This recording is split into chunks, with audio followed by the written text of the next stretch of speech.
गुरु का जो वरण होता है वो परमार्थ के लिए होता है। माता पिता का जो आदेश पालन, सेवा शुश्रा, ये व्यवहार को लेकर है। माता पिता के अंदर जो तत्व है वही गुरु के हृदय में है, वही शिष्य के हृदय में है, वही पुत्र के हृदय में है। इसी बात को समझने के लिए गुरु का आश्रय लिया जाता है। जो सर्वत्र व्याप्त परमात्म तत्व है उसकी अनुभूति के लिए गुरु का आश्रय लिया जाता है। माता पिता का सेवन करना धर्म है, लेकिन गुरु का सेवन करना परम धर्म है। धर्मम भजस्व सततम, सतत धर्म का ही सेवन करना चाहिए।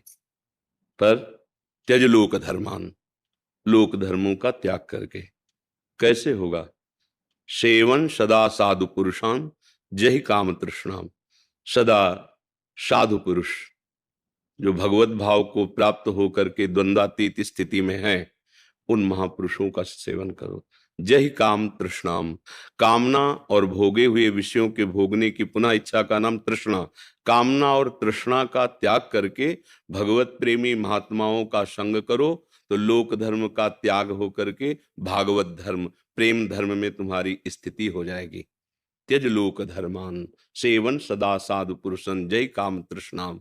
अन्यस्य दोष गुण चिंतन माशु मुक्त्वा, सेवा कथा रसमहो नितराम पिबत्वम। ये भगवत प्राप्ति का पूर्ण श्लोक है।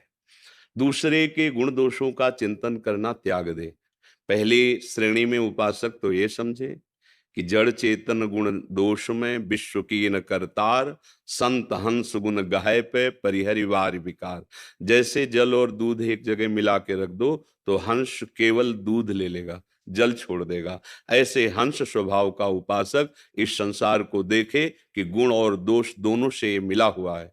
जैसे पानी और दूध मिला हुआ है तो वो गुण रूपी दूध ले ले, पानी को छोड़ दे। किसी की निंदा करने की जरूरत नहीं। फिर इसके ऊपर उपासक की एक स्थिति होती है, तात सुनहु मायाकृत गुण और दोष अनेक, गुण या उभय न देखी देखी सो विवेक। उत्तम उपासक वो है ना जो किसी के गुण देखता है, ना किसी के दोष देखता है, उसमें भगवत भाव रखता है। मेरे प्रभु ही त्रिगुणात्मिका माया को स्वीकार करके लीला कर रहे हैं। तो गुरु का वर्ण होता है परम धर्म की प्राप्ति के लिए। धर्म का त्याग परम धर्म की प्राप्ति के लिए अनिवार्य है। सर्वधर्मान परित्यज्य माम एकम शरणम ब्रज। तो जब हम व्यवहार लीला में हैं तो माता पिता के अनुशासन में, उनकी आज्ञा के अनुसार सेवा करते हुए चलें। जब हम उसी व्यवहार से परमार्थ की यात्रा करेंगे तो बिना ही विचार करी शुभ जानी, गुरुदेव भगवान की जो आज्ञा, तस्मात् शास्त्रम प्रमाणम ते कार्या कार्यो व्यवस्थित, शास्त्र प्रमाणित मर्यादा धर्म के अनुसार जो उनकी आज्ञा है, फिर प्राणपण से करना चाहिए।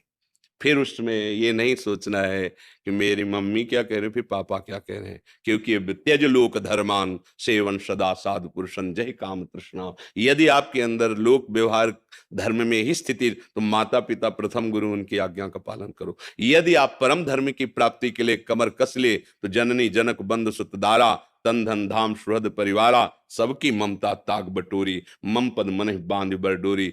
ये होता है सदगुरु के द्वारा। वो तुम्हारी एक एक वृत्ति को कैसे घसीट कर प्रभु में लगाना है, ये उपासना बताता है, मंत्र बताता है, मार्ग बताता है। अब वहां सदगुरुदेव की वाणी के सामने भगवान की भी बात नहीं। तजो न नारद कर उपदेशु, आप कहें सत बार महेशु। पार्वती जी कह रहे हैं, हे सप्तऋषियों, मैं अपने गुरुदेव नारद की आज्ञा को उल्लंघन नहीं कर सकती। जिनकी मैं उपासना करती हूं, मेरे महेश्वर भगवान शिव 100 बार आकर के कहें तो भी मैं अपने गुरुदेव की आज्ञा को उल्लंघन नहीं करती। आप कहें सतबार महेशु। इसलिए शास्त्र प्रमाणित और महापुरुषों द्वारा सम्मानित जिन सदगुरुदेव का वर्ण किया, वो परमार्थ के लिए, वो कोई व्यवहार नहीं है। उनकी वाणी हमारा जीवन है, उसी के पर हम जीवन बलिदान कर देंगे, सब कुछ हो गया। मातृ ऋण, पितृ ऋण, देव ऋण, ऋषि ऋण, सबसे ऋण हो गया और भगवत प्राप्त महात्मा बन जाएगा। व्यवहार पालन के लिए माता पिता की आज्ञा का अनिवार्य है, पालन करे। परमार्थ में कदम रखने पर, गुरुदेव की शरण होने पर, बस एक बात, मंत्र मूलम गुरु वाक्यम, जो गुरुदेव बोल दें। और गुरुदेव वर्ण ही तभी किए जाते हैं जब परमार्थ की प्राप्ति की बात हो। ये व्यवहार में ऐसा ना कर लेना चाहिए कि मन आया गुरु बना लिया, फिर उनकी आज्ञा मान रहे ना भजन करें, मन मानी दुर्गति हो जाएगी। ऐसे तो सुधरने के चांस हैं, लेकिन गुरु बना के पापाचरण करोगे रजिस्टर्ड, उसको भोगना पड़ेगा तुम्हें। इसलिए सावधान, जब गुरु बनाओ तो ये तुम्हारे अंदर आ जानी चाहिए कि अब हमारा जीवन गुरुदेव के वचनों पर, अब जो ही कहें करें हम सोई, आयुष लिए चले निजदासी, मन क्रम वचन त्रिशुद्ध सकल मत, हम श्री हित हरिवंश उपासी। आज इनको बना लिया, काल उनको बना लिया, परसों ये दुर्गति का मार्ग हो जाएगा। और जबकि गुरुदेव का वर्ण परम सदगति के लिए है, गुरुदेव के मंत्र मूलम गुरु, गुरुदेव के वचन स्वीकार कर लो, साफ हो, बड़ा आश्चर्य में जीवन हो जाएगा जिस दिन वचन स्वीकार कर लोगे। एक गुरुदेव भगवान की सेवा में शिष्य रहते थे, तो गुरुदेव को भगवान से बढ़कर शास्त्रों में भी कहा गया और भाव में भी रहता है कि भगवान तो है ही, हमारी दुर्गति नहीं रुकी, जब वही भगवान गुरुदेव रूप में आए तो अब दुर्गति हो नहीं सकती। इसलिए गुरु साक्षात पर ब्रह्म, या मोते ही अधिक गुरु ही जी जानी, भगवान ने आज्ञा करी। वो ऐसी सेवा में तत्पर रहते थे, संतों के प्रति वैसा भाव नहीं था जैसा गुरुदेव चाहते थे। तो एक दिन उनका बेटा, कहाँ जा रहे हो? तो उनका भिक्षावृत्ति के लिए जा रहे हैं। पहले होता था कि 10-5 गांव में जाके अन्न मांग के ले आए, 2-4-6 महीने उसी से भरण पोषण, फिर मांग के ले आए, तो कुटिया आश्रम होती थी, आए हुए अतिथियों की सेवा भी बनती थी। तो भिक्षान्न लेने के लिए जा रहे, उनका फिर लौट के आओ, हम तुमको एक बात बताना चाहते हैं। उनका गुरुदेव जैसी आ गया, 10 दिन तो लगे ही, कई गाँव में जा जा करके अन्न एकत्रित करना, लान, जब लाए तो देखा भीड़ लगी थी। तो उनका भीड़ कैसी आश्रम में? उनका आपके गुरुदेव पधार गए। उनका ऐसा हो ही नहीं सकता। उन्होंने कहा था लौट के आओगे हम बात बताएंगे, ऐसे कैसे जा सकते? अरे बोले वो उनका विमान सजाया जा रहा है, तो नजदीक गए, भिक्षान ने रखा, साष्टांग प्रणाम किया और कहा गुरुदेव आपने कहा था लौट के आएंगे बताएंगे, आपके वचन कभी मिथ्या नहीं हो सकते, आप सत्य स्वरूप हैं, आप बताइए क्या कहना। उठ के बैठ गए, भक्तमाल में है चरित्र, उठ के बैठ गए और कहा बेटा हम कहना चाहते थे कि जैसी तुम गुरुदेव में बुद्धि रखते हो, ऐसे ही सवै संत गुरुदेव हैं, व्यासे आप प्रति सब संतों में ऐसी भावना रखो। तो बोले गुरु जी फिर इसका प्रमाण तो आप ही दे सकते हैं, 1 वर्ष रुकिए और 1 वर्ष में संतों की सेवा करता हूं, और आपको जब ऐसा लगे कि हाँ आपकी आज्ञा का पालन करने की सामर्थ्य आ गई, तो आप चाहे अंतर्ध्यान हो जाए चाहे विराजमान रहे, पर 1 वर्ष आपको देखना हो, 1 वर्ष तक गुरुदेव विराजमान रहे। सत्य में बहुत, अपने गुरुदेव पर ब्रह्म भाव कर पाना ये बहुत कठिन बात। हम एक पाषाण पर, पाषाण विग्रह पर, काष्ठ विग्रह पर या छवि पर भगवत भाव कर सकते हैं, लेकिन गुरुदेव पर नहीं, क्योंकि ये छवि आपको आदेश नहीं करेगी कि तुम इस समय धर्म विहीन आचरण कर रहे हो, लेकिन गुरुदेव तुम्हारे ऊपर शासन करेंगे। आज के बाद अगर कभी ऐसा सोचा भी तो फिर समझ, अब ये गुरुदेव की, अब वो समझता है गुरुदेव ने अपमान कर दिया हमारा। अगर मान सम्मान गुरुदेव की डांट पर आप जोड़ोगे तो आपने गुरु माना ही नहीं, उनको एक व्यक्ति माना। जैसे माता पिता का थप्पड़ अपमान नहीं होता, उनका प्यार होता है, कहीं ना कहीं वो मुझे सुधारने के लिए बोल रहे हैं। ऐसे ही गुरु हमारे परमार्थ का सृजन करने के लिए हमें डांट सकते हैं, हमें सभा में खड़ा करके वो हमको ऐसा, जिसे अपमान शब्द कहा जाता है, वो ऐसा कर सकते हैं, तो हमारा तन मन प्राण उनको समर्पित मेरा अधिकार ही नहीं है। वो डांटे तो, दुलार करे तो, जो ऐसी भावना से गुरु में समर्पित होता है वही ऊंचाई पर चढ़ता है। श्री स्वामी नारदानंद सरस्वती जी नैमिषारण्य के थे, बहुत ब्रह्मज्ञानी महापुरुष, बड़े पहुंचे हुए, जो भूमिकाओं में ज्ञान की है। उनके एक शिष्य थे विवेकानंद जी, उनका नाम था।